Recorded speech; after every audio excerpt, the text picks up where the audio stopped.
Welcome to the Newsfeed. In today's episode, American politics has become an ever-changing toxic roller coaster. We're not playing tiddlywinks. This is the world we and our children are going to live in, and they're destroying it. I'm hoping that people wake up and realize, hey, that we have a lot of things at stake. And so if we don't take control and have her in the house, we're going to have bigger problems to worry about. We'll talk to a Seattle journalist who's part of an effort to bridge the divisions between people from different ideological leanings. I'm Paris Jackson. Today's top story: the current state of American politics has some down both sides of the aisle fatigued and disillusioned.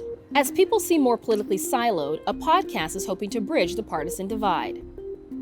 To understand how we got here, I caught up with journalist Monica Guzman, host of A Braver Way podcast. Welcome, Monica. Thank you for joining us today on the Newsfeed.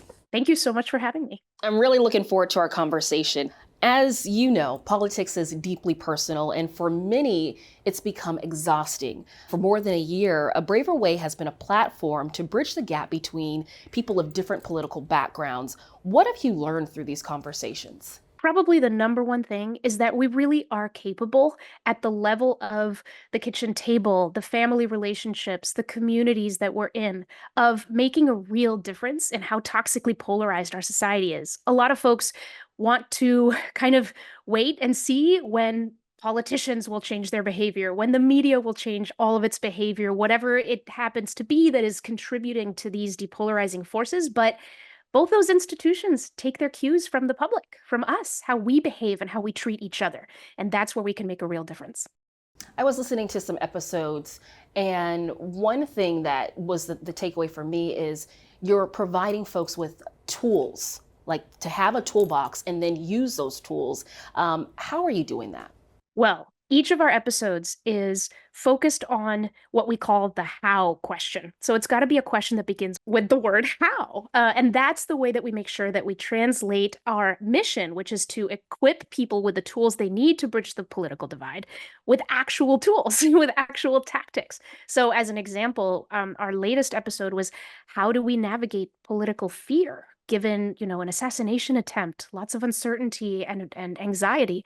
And one of the strongest tips that emerged from that episode was to be specific. When we express our concerns and our fears about the future of our country, try not to go all the way to the rhetoric of our entire way of life is under threat, our entire democracy.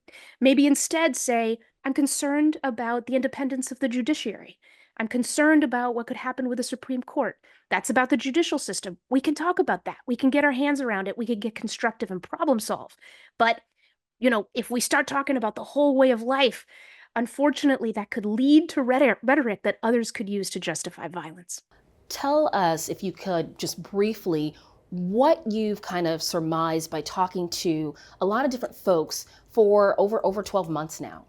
Well, one of the most encouraging is, as you could guess, this is not exactly the easiest topic to build a podcast around. Right. But what really fuels us is hearing from our listeners that it's making a real impact in their lives. I heard from a woman in Utah who said this podcast is helping her and her husband depolarize their marriage. I heard from a 17-year-old in Pennsylvania who's the daughter of a congressional candidate who said that the podcast encouraged her to write an essay for her school about depolarization. We're hearing from people across the country that we're giving them hope. One person said, I feel less alone just in dealing with the anxiety and all the personal consequences and challenges that emerge from something that seems intellectual and rational and civic, as our politics really affects us all deep down. It was a pleasure speaking with you today, Monica. You bet, Paris. Thank you. You can listen to A Braver Way podcast at wherever you stream your podcasts.